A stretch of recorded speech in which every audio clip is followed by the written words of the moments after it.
Hello students, स्वागत है आपका आईसीटी वर्चुअल क्लासेस में। मैं हूं कविता, आपकी साइंस टीचर। उम्मीद करती हूं आप सभी अच्छे होंगे और स्वस्थ होंगे। तो क्लास हम स्टार्ट करने जा रहे हैं अपना चैप्टर, और चैप्टर का नाम है सेल स्ट्रक्चर एंड फंक्शन। आपने चैप्टर स्टार्ट कर लिया है, कुछ टॉपिक्स आपने यहाँ पे कवर कर लिए हैं। आज हम अपना जो टॉपिक है वो आगे देखेंगे, और उससे पहले देख लेंगे कि हमने चैप्टर में अभी तक क्या किया है। सबसे पहले आपने चैप्टर जब पढ़ा है तो इंट्रोडक्टरी पार्ट हमने कवर किया है, और हमने जो सेल के बेसिक्स होते हैं वो यहाँ पर डिस्कस किए हैं। जैसे कि हमने पहले भी यहाँ पे डिस्कस किया है कि आप जो सेल चैप्टर है वो क्लास 9th में पढ़ चुके हैं।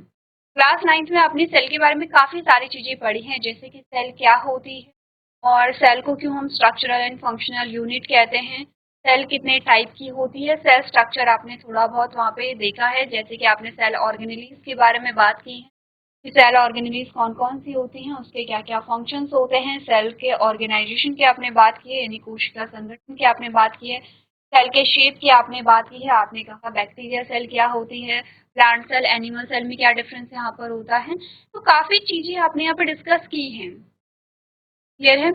अब हमने कहा कि हम बात कर रहे हैं यहाँ पर सेल को और ज़्यादा डिटेल में यहाँ पर थोड़ा सा पढ़ रहे हैं। जैसे कि अगर हमने सेल संगठन की बात की, कोशिका संगठन की बात की है, यानी कि सेल ऑर्गेनाइजेशन की जब हमने बात की, सिंपल सी चीज़ें हमने वहाँ पे डिस्कस की थी कि हमने कहा सेल मेम्ब्रेन या प्लाज्मा मेम्ब्रेन या कोशिका झिल्ली जिसे आप कहते हैं, सबसे आउटर जो मेम्ब्रेन है वो सेल मेम्ब्रेन या प्लाज्मा मेम्ब्रेन से कहते हैं। एनिमल सेल की जब बारे में जब बात कर रहे हैं, उसके अंदर हमने कहा साइटोप्लाज्म है, बीच में न्यूक्लियस है, और साइटोप्लाज्म में कुछ ऑर्गेनेल्स तैर रहे हैं। सिंपल सी ये चीज डिस्कस की थी। अब यहाँ पर आपने कहा कि जो प्लाज्मा मेम्ब्रेन है उसका स्ट्रक्चर आपने थोड़ा डिटेल में देखा कि प्लाज्मा मेम्ब्रेन क्या होती है, प्लाज्मा मेम्ब्रेन का स्ट्रक्चर क्या होता है, ठीक है, और प्लाज्मा मेम्ब्रेन में कौन कौन से पार्ट्स होते हैं यहाँ पर। तो आपने प्लाज्मा मेम्ब्रेन को ही बहुत ज्यादा डिटेल में देखा, उसके स्ट्रक्चर को, ठीक है। फंक्शन के बारे में आपने डिस्कस किया था प्रीवियस जो आपकी क्लासेस थी, क्लास 9। यहाँ पे फंक्शन देखे थे, ऑस्मोसिस पढ़ा था, डिफ्यूजन आपने पढ़ा था, प्रोटेक्शन आपने पढ़ा था, शेप की आपने बात की थी, ठीक है। आपने कहा कि ये क्या है, परमेबिलिटी के लिए रिस्पॉन्सिबल है। ये सारे फंक्शंस आपने पढ़े थे। आपके पास अभी नया क्या आया है, सेल का स्ट्रक्चर नया आया है। तो एक बार यहाँ पर, क्योंकि इम्पोर्टेंट है आपके लिए, ठीक है, जब आप आएंगे, आपने फ्लूइड मोज़ेक मॉडल यहाँ पे डिस्कस किया है, ये सेम मॉडल आपके पास हायर क्लासेस में भी आता है। जब आप बीएससी एमएससी करते हैं तो सेम चीज आपके पास आती है, थोड़ा सा इलाबोरेट वहाँ पर और हो जाए। क्लियर है। इसीलिए आपको क्या करना है, चाहे आप यहाँ पर हायर जो एजुकेशन में जाना चाहते हैं, स्टडी अपनी कंटिन्यू रखेंगे, या आप मेडिकल फील्ड में जाना चाहते हैं, आप कहीं भी जाएंगे, अगर आपके पास बायो है और बायो से रिलेटेड अगर आप चीज़ें वहाँ पे आगे फॉलो करते हैं, तो ये चीज़ें बहुत इंपॉर्टेंट है आपके लिए। ये बेसिक्स हैं, इसीलिए कहा जाता है कि अपने बेसिक्स को आपको क्या करना है, अच्छे से बनाना है। कई बार क्या होता है कि 11th 12th में हम पढ़ाई नहीं कर पाते हैं, या हम नहीं करते हैं, और जब आप आगे की जो पढ़ाई है वो कंटिन्यू करेंगे, आप कुछ भी कर रहे हैं, आप सिंपल ग्रेजुएशन कर रहे हैं, आपने बीएससी किया है, या आप यहाँ पे मेडिकल फील्ड में जा रहे हैं, वहाँ पे प्रॉब्लम होती है कि जहाँ बच्चे आगे की पढ़ रहे होते हैं वहाँ आप अपना बेस बना रहे होते हैं, और ये करना ही पड़ेगा। यहाँ पर बहुत ज़्यादा बच्चों के साथ यही प्रॉब्लम आती है कि जब वो हायर क्लासेस में जाते हैं या वो कोई कोर्स वहाँ पर करते हैं, तो उन्हें 11th 12th का पहले पढ़ना पड़ता है, क्योंकि 11th 12th पढ़ी नहीं होती। अब 11th 12th जब आप पढ़ रहे होंगे, तब जो आपके साथ के बच्चे हैं जिन्होंने अच्छे से पढ़ा होगा, वो आगे की पढ़ाई करेंगे, वो सेम उस क्लास की पढ़ाई कर रहे होंगे और बहुत ईजिली कर रहे होंगे, उनके ऊपर बर्डन नहीं है। आप अपना 11th 12th भी कवर कर रहे होते हैं, और आपको वहाँ पे भी पास होना होता है, अच्छा परफॉर्मेंस देना होता है। तो अभी अगर आप पढ़ेंगे, अभी अगर आप बेसिक्स क्लियर करेंगे, तो आपको आगे जाकर के बहुत यहाँ पे हेल्प मिलने वाली है, क्योंकि कई ऐसे टॉपिक मिलेंगे जो एज इट इज आपके पास आते हैं जब आप जैसे बीएससी कर रहे हैं, या नीट में तो आपके बहुत ऑलमोस्ट सारे ही टॉपिक्स आपके पास आएंगे, जब आप किसी मेडिकल फील्ड में जाएंगे। तो इसीलिए आपको क्या करना है, अच्छे से समझना है चीज़ों को, और कोशिश करेंगे कि मैक्सिमम अभी यहाँ पर कवर कर लें। 11th में आकर के थोड़ा रिलैक्सेशन मिलता है, जैसे 10th आप पास करके आए हैं, बोर्ड आप पास करके आए, बोर्ड में थोड़ा स्ट्रेस होता है, पढ़ाई सब जगह करनी पड़ती है, लेकिन बोर्ड का थोड़ा सुन के ही स्ट्रेस हो जाता है कि हमारे बोर्ड है। 11th में थोड़ा रिलैक्स मिलता है आपको, लेकिन पढ़ाई पूरी करनी है। 11th में आप मैक्सिमम कवर करेंगे, और तभी जाकर के आप आगे यहाँ पर चीज़ों को समझ पाएंगे। सेल के बारे में हमने क्या बोला है, अगर हम देखें तो हमने का कुछ टर्म्स हमने डिस्कस किए हैं, जैसे साइटोलॉजी, सेल की स्टडी को कहते हैं, कुछ इंट्रोडक्टरी पार्ट हमने यहाँ पे देखा जिसमें हम डिस्कवरीज के बारे में देखा, ठीक है। ये भी बहुत बेसिक्स हैं और इम्पॉर्टेंट है।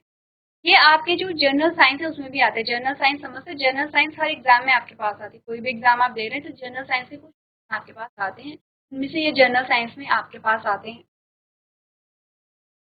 नेक्स्ट हमने सेल के शेप की बात की तो आप जानते हैं कि हमने कहा सेल के जो है वो डिफरेंट शेप के साथ साथ उनके क्या होते हैं, अलग अलग होते हैं, उनकी लोकेशन भी अलग अलग, ठीक है। अब हम बात कर रहे हैं यहाँ पर सेल के बारे में। जब हमने बात की तो हमने यहाँ पर सबसे पहले डिस्कस की थी प्रोकैरियोट सेल। आपको ध्यान होगा हमने प्रोकैरियोट सेल डिस्कस की थी और एग्जाम्पल हमारा था बैक्टीरियल सेल। बैक्टीरियल सेल में हमने सारे स्ट्रक्चर बनाए थे, हमने 3 लेयर्स बनाई थी, ठीक है। आपने कहा कि यहाँ पर सबसे आउटर मेम्ब्रेन आती है, फिर सेल वॉल आती है, फिर सेल मेम्ब्रेन आती है। आपने कहा सेल वॉल और सेल मेम्ब्रेन किस चीज से बनी थी, यहाँ पर हमने बात की थी कि 3 अलग अलग लेयर्स आई हैं और तीनों अलग अलग लेयर्स मिलकर के क्या बना रही है, सेल एनवेलप बना रही है। आउटर जो स्ट्रक्चर है उसमें हमने कैप्सूल और स्लाइम लेयर 2 टाइप की हो सकती है। किस किस चीज से मिलकर बने थे, ग्लाइकोकैलिक्स से थे और पेप्टिडोग्लाइकॉन से मिलकर।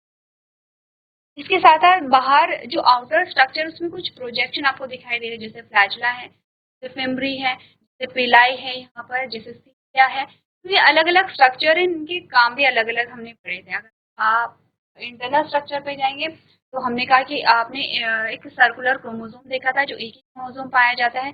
न्यूक्लियोइड की आपने बात की थी, मेसोसोम की आपने बात की थी, प्लाज्मिड के बारे में आपने बात की थी यहाँ पे, ठीक है। आपने कहा कि अलग अलग जो चीजें हैं आपके, जैसे इंक्लूजन बॉडी के बारे में आपने यहाँ पे बात की थी। तो आपने अलग अलग पार्ट्स यहाँ पर पढ़े हैं, जैसे पॉलीजोम के बारे में हमने बात की है, जैसे आरएनए प्लस राइबोसोम को हम पॉलीजोम कहते हैं, ठीक है। तो कुछ यहाँ पर जो लेबलिंग है आपके पास आते हैं, जैसे कि कैप्सूल है, सेल वॉल है, सेल मेम्ब्रेन है, साइटोप्लाज्म है, सोम है जो न्यूक्लियोइड रीजन में आता है, फिम्ब्री है, फ्लैजुलम है, पिलाई है, ठीक है, फूड ग्रेन्यूल्स है, राइबोसोम जो प्लाज्मिड है, ये आपके पास स्ट्रक्चर है। और हमने कहा जो बैक्टीरिया होते हैं वो ग्राम पॉजिटिव और gram negative type. Gram positive और ग्राम नेगेटिव बैक्टीरिया को हम कैसे पता करें कि कौन सा ग्राम पॉजिटिव है ग्राम नेगेटिव है, तो एक टेस्ट हमने यहाँ पर देखा था, ठीक है। और टेस्ट में कुछ कुछ चीजें यहाँ पर ली गई थी जिसमें हमने कलर के बेसिस पे देखा था कि ये ग्राम पॉजिटिव है, ये ग्राम नेगेटिव है। तो टेस्ट में हमने क्या क्या चीजें ली थी ये भी आपको ध्यान में रखनी है। आगे बढ़ते हैं, फ्लूइड मोज़ेक मॉडल के बारे में थोड़ा बात करते हैं। और फ्लूइड मोज़ेक मॉडल में आपने क्या चीजें देखी। सबसे पहले तो ये जो स्ट्रक्चर आता है आप सेल मेम्ब्रेन कहते हैं, में बोले तो इसे हम कोशिका झिल्ली, ठीक है। हमने कहा था जो कोशिका झिल्ली है वो क्या है, लिपिड बाइलेयर है। लिपिड की 2 लेयर यहाँ पर आती हैं, या हम पूरा कहें तो फॉस्फोलिपिड बाइलेयर है। फॉस्फेट और लिपिड की क्या है, 2। क्या हमने बोला था, फॉस्फेट।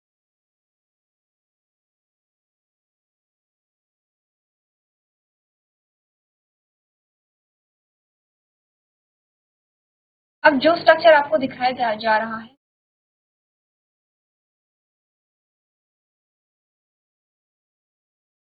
ठीक है। तो यहाँ पर ढूंढिए, सबसे पहले तो हमने कहा कि ये जो फॉस्फेट, फॉस्फेट जो क्या होता है, वाटर लविंग होता है, जिसे हम हाइड्रोफिलिक कहते हैं। वाटर लविंग का मतलब वो हाइड्रोफिलिक कहेंगे, ठीक है। तो हमने यहाँ पर ढूंढिए, आपको क्या दिखाई दे रहा है, फॉस्फोलिपिड। ये फॉस्फोलिपिड आ गए हैं आपके पास, ठीक है। फॉस्फोलिपिड के साथ साथ आपने कहा कि यहाँ पर जो बीच वाला जो एरिया है वो क्या आएंगे, यहाँ पे लिपिड्स होंगे, ठीक है। अब लिपिड में आपने कहा कि लिपिड जो क्या होते हैं, हाइड्रोफोबिक होते हैं। हाइड्रोफोबिक का मतलब कि ये वाटर लविंग नहीं होंगे, क्योंकि ये पानी के कांटेक्ट में नहीं आना चाहते हैं, इसीलिए क्या है, लिपिड बाइलेयर है, पूरी प्लाज्मा मेम्ब्रेन बना रही है इस प्रकार से। पूरी इस प्रकार से क्या होगा, पूरी जो बाइलेयर है ये पूरा सेल मेम्ब्रेन, प्लाज्मा मेम्ब्रेन। इस बीच में हमने कहा था हमारे पास क्या आती है, बहुत ज्यादा डिटेल में नहीं पढ़ेंगे क्योंकि हम ये कर चुके हैं। इस प्रकार से में प्रोटीन हमारे पास आती है, प्रकार के इस प्रकार की प्रोटीन होती हैं जो यहाँ पर आप देख रहे हैं थ्रेड लाइक स्ट्रक्चर है। हम क्या कह रहे हैं यहाँ पे, ये जो बीच वाली है इसे हम इंटीग्रल प्रोटीन कहते हैं, ठीक है। यह है आपकी इंटीग्रल प्रोटीन आती है। अब आपने कहा कि यहाँ पर ये जो आपके इस प्रकार के प्रोटीन है जो हमने यहाँ पर बनाए हैं, ये आपकी क्या है, पेरिफेरल प्रोटीन है, क्लियर है। इसके अलावा आपने कहा कि जो थ्रेड लाइक स्ट्रक्चर है जो आपने कहा ऊपर से नीचे है, इसे हम हेलिक्स प्रोटीन कह रहे हैं, यानी कि ये भी क्या है, एक प्रकार के प्रोटीन, ठीक है। अब हमने कहा कि क्या होता है कि अगर लिपिड पे यहाँ पे जो कार्बोहाइड्रेट है वो अटैच हो जाते हैं, अगर लिपिड कार्बोहाइड्रेट अटैच हो जाते हैं तो ग्लाइकोलिपिड बनाते हैं। अगर हमने कहा कि जो प्रोटीन पे जो कार्बोहाइड्रेट है वो अटैच हो जाते हैं तो इसे हम क्या कहते हैं, ग्लाइकोप्रोटीन, क्लियर है इतना। बाकी आपने कहा बीच में यहाँ पर आपको क्या मिलेंगे, कोलेस्ट्रॉल मिलता है। कोलेस्ट्रॉल का क्या फंक्शन हमने देखा था, हमने कहा था फ्लूइडिटी को मेंटेन क्या होती है, आगे चल करके अभी रिवाइज करेंगे। तो हमने कहा यहाँ पे कोलेस्ट्रॉल आ गए हैं, ये साइटोस्केलेटन फिलामेंट है, इंटीग्रल प्रोटीन है, अल्फा हेलिक्स है, प्रोटीन चैनल्स है, ये पेरिफेरल प्रोटीन है, साइटोप्लाज्म है, ठीक है। ये क्या है, हाइड्रोफिलिक फेज है, ये है यहाँ पे ये जो एसिड होता है, ठीक है। क्या कहा कि जो लिपिड है ये क्या है आपकी, ये फैटी एसिड हो, ये आपकी क्या फैटी एसिड है, ठीक है। यानी कि लिपिड है, लिपिड क्या होता है आपने कहा हाइड्रोफोबिक होते हैं, हाइड्रो हाइड्रोफोबिक होते हैं, ठीक है। हमने कहा ये क्या होंगे, यहाँ पर हाइड्रोफोबिक होंगे और ये क्या होंगे, हाइड्रोफिलिक होंगे, क्लियर है यहाँ पे। अब यहाँ पर आता क्या है, हमने कहा कि सबसे पहले हम बात करते हैं जो कोलेस्ट्रॉल है, कोलेस्ट्रॉल यहाँ पर फ्लूइडिटी को मेंटेन करता है। फ्लूइडिटी क्या होता है, हमने कहा कि ये जो लेयर्स हैं, ये जो यहाँ पर लिपिड है, ये जिगजैग मोशन में क्या करते हैं, यहाँ पे मूव करते रहते हैं, अपने स्पेसिस प्रकार से ये क्या करेंगे, मूव करते रहेंगे। हमने कहा था मूवमेंट इंपॉर्टेंट है, कुछ प्रोसेस के लिए जो मूवमेंट है वो होना इंपॉर्टेंट है, हम कहते हैं फ्लूइडिटी। लेकिन फ्लूइडिटी बहुत ज्यादा भी नहीं होनी चाहिए, वरना क्या होता है, अनस्टेबल हो जाएगा, और बहुत कम भी नहीं होना चाहिए। कोलेस्ट्रॉल क्या करता है, फ्लूइडिटी को मेंटेन करता है। तो अगर हमने कहा से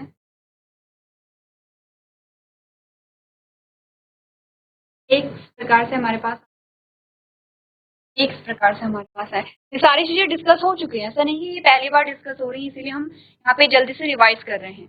हमने कहा कि अगर यहाँ पर जो लिपिड की जो यहाँ पे टेल है वो इस प्रकार की है, इसे हम कहते हैं सैचुरेटेड फैटी एसिड, ठीक है। सैचुरेटेड इट मीन्स की स्टेबल है, और अगर इस प्रकार से होती है तो हमने कहा अनसैचुरेटेड फैटी एसिड है।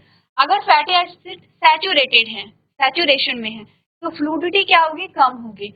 अगर फैटी एसिड अनसैचुरेटेड है तो फ्लूइडिटी कैसे होगी, हमने कहा यहाँ पे अनस्टेबल होगी, यहाँ पे तो अनस्टेबल होगी, यहाँ पे स्टेबल होगी क्योंकि सैचुरेशन में है। आपने कहा अगर यहाँ पर जो फ्लूइडिटी है वो बहुत कम हो जाती है तो कोलेस्ट्रॉल फ्लूइडिटी को बढ़ाएगा, अगर फ्लूइडिटी बहुत ज्यादा है यहाँ पे तो कोलेस्ट्रॉल फ्लूइडिटी को क्या करेगा, कम करेगा, ठीक है। क्लियर है यहाँ पे। कोलेस्ट्रॉल क्या होता है, ये भी क्या होता है, जो लिपिड है वो। तो ये हमने अब फ्लूइड मोज़ेक मॉडल में यही कहा गया है कि यहाँ पर ये जिगजैग मोशन में क्या करते रहते हैं, मूवमेंट करते रहते हैं। और इसी प्रकार से हमने क्या किया था, यहाँ पे जो प्लाज्मा मेम्ब्रेन है उसका स्ट्रक्चर देखा था। एक बार आप लोग देखिए इस स्ट्रक्चर को, आपको बता, चलिए आपने रिवाइज कर लिया होगा, अब आगे बढ़ते हैं और आगे बढ़ते हैं। आपको बार बार बताया जा रहा है कि फ्लूइड मोज़ेक मॉडल आप पढ़ेंगे, इंपॉर्टेंट है। और इसी के साथ साथ जो प्लाज्मा मेम्ब्रेन है उसका स्ट्रक्चर आप लोग देखें, ठीक है। हमने इसी प्रकार से बनाया था कि क्या है, ये पोर्शन हमने का फॉस्फेट है जिसे आप यहाँ पे हाइड्रोफिलिक लिखेंगे, ये जो है आपके फैटी एसिड, ये यहाँ पे हाइड्रोफोबिक है। यहाँ पर आपके पास में लिखा होगा हाइड्रोफिलिक एंड हाइड्रोफोबिक। ये है फॉस्फोलिपिड, ये फॉस्फोलिपिड क्या होंगे, हाइड्रोफिलिक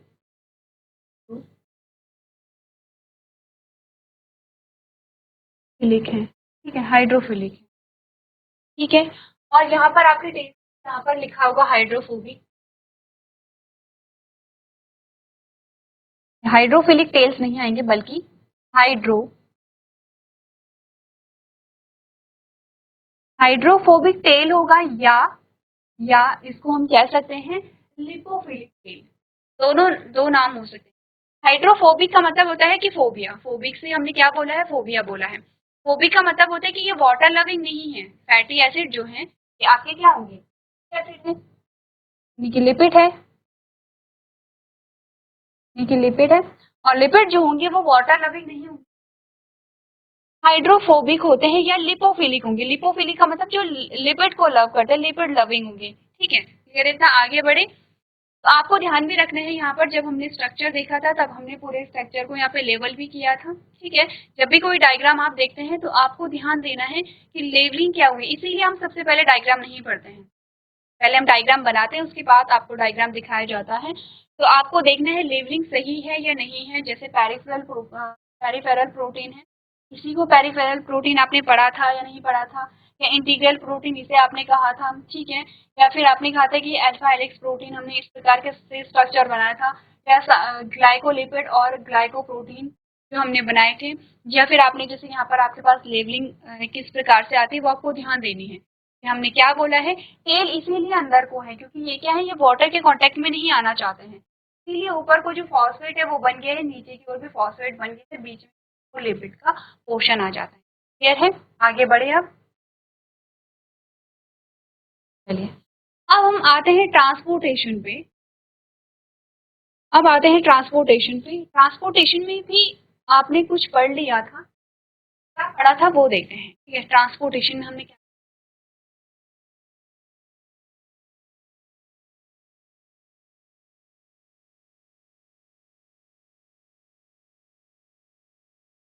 इनका जो ट्रांसपोर्टेशन है, ट्रांसपोर्टेशन कहाँ, अक्रॉस द सेल मेम्ब्रेन। ये जो सेल मेम्ब्रेन जिसका स्ट्रक्चर अभी आपने पढ़ा है, उसी का फंक्शन एक है ट्रांसपोर्टेशन। ठीक है, ट्रांसपोर्टेशन आपने कहा, आपने पढ़ा था दो टाइप के होता है, पैसिव ट्रांसपोर्ट और एक होता है एक्टिव ट्रांसपोर्ट। पैसिव ट्रांसपोर्ट में आपने पढ़ा था सिंपल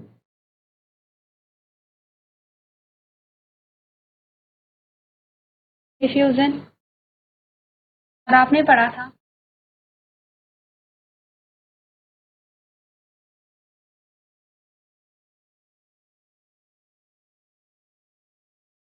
आपने ये चीजें पढ़ी थी जो कि आप यहाँ पर पढ़ चुके हैं। ठीक है, हमने ये चीजें डिस्कस कर ली हैं। हमने बोला था कि आपके पास आता है सिंपल डिफ्यूजन, ठीक है, और आपके पास आता है फैसिलिटेटेड डिफ्यूजन। ठीक है, हमने पढ़ा था यहाँ पर सिंपल डिफ्यूजन। सबसे पहले सिंपल डिफ्यूजन में क्या क्या चीजें हमने पढ़ी थी वो हम डिस्कस करेंगे। हमने कहा डिफ्यूजन का सिंपल सा मतलब क्या होता है, आपने कहा डिफ्यूजन आपने पढ़ा था गैसेस के एस्पेक्ट। गैसेस में हमने जो गैस होती है वो जब हायर कंसंट्रेशन से लोअर कंसंट्रेशन की ओर मूव करती है, कि कंसंट्रेशन ग्रेडियंट डिफरेंस यहाँ पे होना चाहिए, कंसंट्रेशन ग्रेडियंट डिफरेंस हो गए अगर, तो क्या होगा, जो गैस है वो उच्च सांद्रता से निम्न सांद्रता की ओर बहती है, तो हमने सिंपल डिफ्यूजन। सबसे पहले सिंपल डिफ्यूजन पढ़ेंगे, फिर फैसिलिटेटेड डिफ्यूजन पढ़ेंगे। तो सिंपल डिफ्यूजन में क्या पढ़ा, उसके लिए आपको सबसे पहले क्या बनानी पड़ेगी, प्लाज्मा मेम्ब्रेन को आपको बनाना पड़ेगा। ध्यान रखिए सिंपल डिफ्यूजन की डेफिनेशन जब आप लिखेंगे तो आप कहेंगे कि यहाँ हो रहा है गैसेस का हायर कंसंट्रेशन से लोअर कंसंट्रेशन की ओर विदाउट प्रोटीन हेल्प, यानी प्रोटीन की हेल्प नहीं ली गई है, उसी को आप सिंपल डिफ्यूजन। आपने कहा तो आपके पास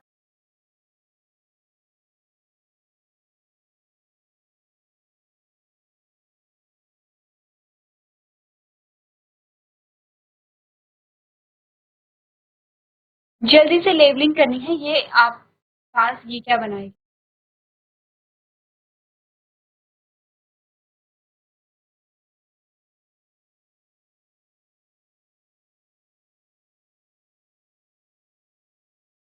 ये बीच में प्रोटीन बनाया गया है, ये कौन सा प्रोटीन है।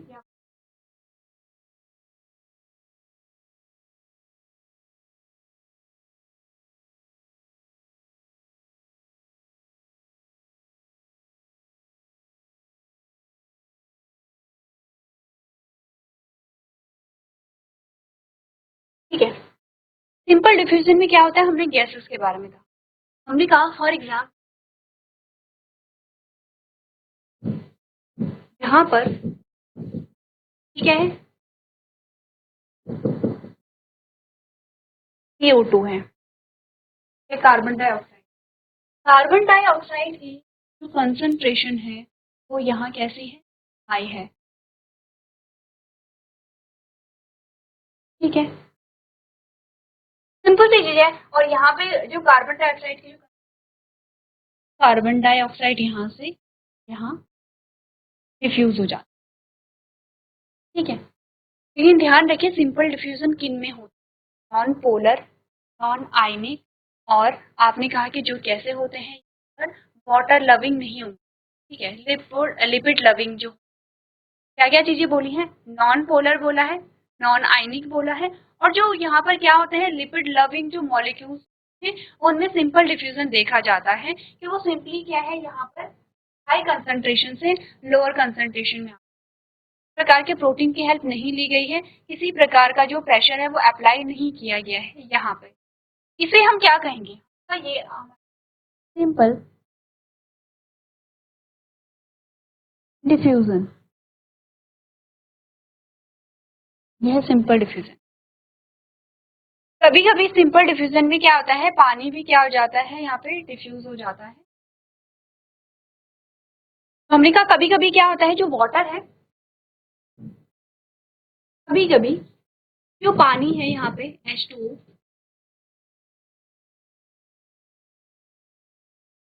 और उसकी कंसंट्रेशन यहाँ ज्यादा है, तो कभी कभी जो पानी है वो भी यहाँ पे डिफ्यूज हो जाता है सिंपल डिफ्यूजन के थ्रू, लेकिन बहुत लो अमाउंट।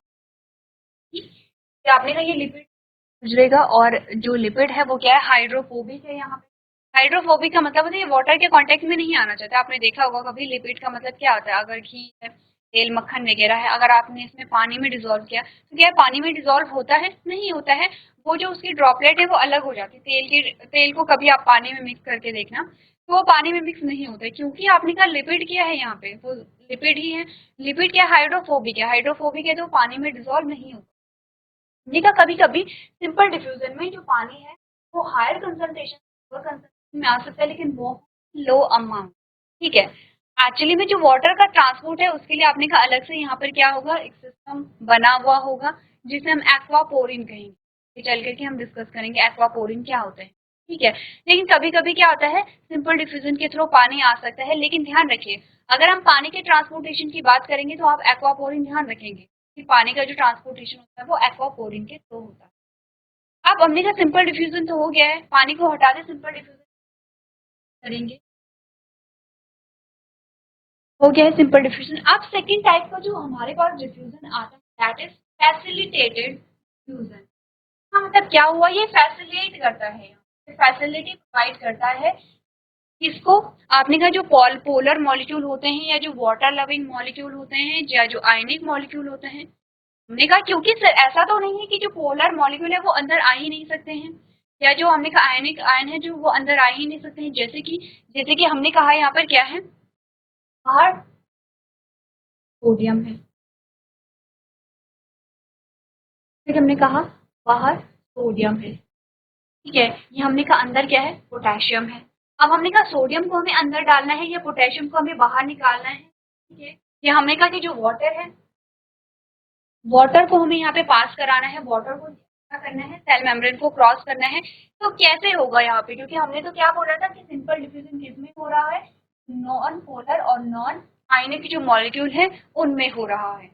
इसके लिए क्या होते हैं यहाँ पर जो इस प्रकार का जो डिफ्यूजन है, ठीक है, इस प्रकार के डिफ्यूजन में यहाँ पे प्रोटीन की हेल्प ली जाती है। ये जो आपको प्रोटीन दिख रहे हैं, क्या बोला था, यहाँ पे प्रोटीन दिखाई गई थी, ये वाले जो इंटीग्रल प्रोटीन है, तो हमने कहा कि जो बीच में प्रोटीन होते हैं प्रोटीन की हेल्प ली जाती है इस प्रकार से, जिससे कि यहाँ पर क्या है फैसिलिटी प्रोवाइड की जा रही है ट्रांसपोर्टेशन की।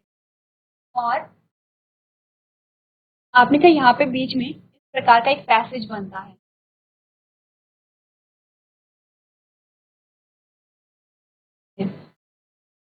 अब जब ये पैसेज बना तो आपने कहा ये जो पानी है ये हायर कंसंट्रेशन से लोअर, ध्यान रखिए अभी भी हाई कंसंट्रेशन से लो कंसंट्रेशन में मूव कर।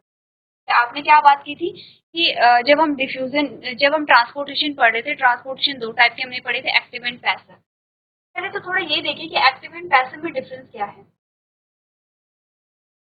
हमने कहा एक्टिव, पहले हम अभी पढ़ रहे हैं पैसिव। एक्टिव और पैसिव में हमने कहा कि यहाँ पे हम एटीपी का यूज नहीं करते हैं और यहाँ पे हम एटीपी का यूज करेंगे, यानी कि ये बिना ऊर्जा खर्च किए होगा और यहाँ पर आपको ऊर्जा खर्च करनी पड़ेगी, तभी यहाँ पर क्या होगा, एक्टिव और पैसिव में। एक्टिव का जो यहाँ पे आप कहेंगे मेथड है या जो यहाँ पर क्या है, अपने का जो मैकेनिज्म है वो क्या है, हमने कहा हाई से लो कंसंट्रेशन की, यहाँ पर ट्रांसपोर्ट होंगी वो हाई से लो कंसंट्रेशन के होंगे। और जो एक्टिव ट्रांसपोर्ट है उसमें क्या होता है, आपने कहा लो से हाई में। इन दोनों की जो यहाँ पे मैकेनिज्म है, सबसे पहले तो वो समझ कि ये चीजें हम प्रीवियस लेक्चर में डिस्कस कर चुके थे कि एक्टिव जो ट्रांसपोर्ट है उसमें एटीपी और पैसिव में जो है वो एटीपी यहाँ पर अभी आपको नहीं बताया गया था। तो हमने क्या कहा कि पैसिव में हम कोई भी एनर्जी यूज मैकेनिज्म है, जो यहाँ पे आपने कहा ट्रांसपोर्टेशन है वो कहाँ होगा, उच्च सांद्रता से निम्न सांद्रता की ओर होगा। एक्टिव की बात करें तो एटीपी होगा और एटीपी का यूज होगा क्योंकि लो हाई कंसंट्रेशन है मूवमेंट। ठीक है, तो हमने कहा कि यहाँ पर क्या है, सबसे पहले तो इन दोनों में डिफरेंस आपको पता होना चाहिए। अब हमने कहा ये जो चीजें हो रही है ये अभी क्या है, पैसिव डिफ्यूजन ही है, यहाँ पर अभी ऊर्जा का यूज नहीं किया गया क्योंकि वाटर की हाई कंसंट्रेशन यहाँ थी और वाटर हाई कंसंट्रेशन से लो कंसंट्रेशन की ओर मूव करता है। तो ये अभी तक हमने ये सेकेंड टाइप का आपका आता है फैसिलिटेटेड डिफ्यूजन। ठीक है, सिंपल और फैसिलिटेट हो गया है, हम यहाँ पर अब डिस्कस करेंगे जो एक्टिव ट्रांसपोर्टेशन है। ठीक है, और उसके लिए आपको थोड़ा सा अपने जो टॉपिक है वो पढ़ने पड़ेंगे, तो ये जो टॉपिक है हम नेक्स्ट लेक्चर में से कंटिन्यू करेंगे। तो आज के सेशन में हम इतना ही करेंगे, अभी तक क्लास में बने रहने के लिए आपका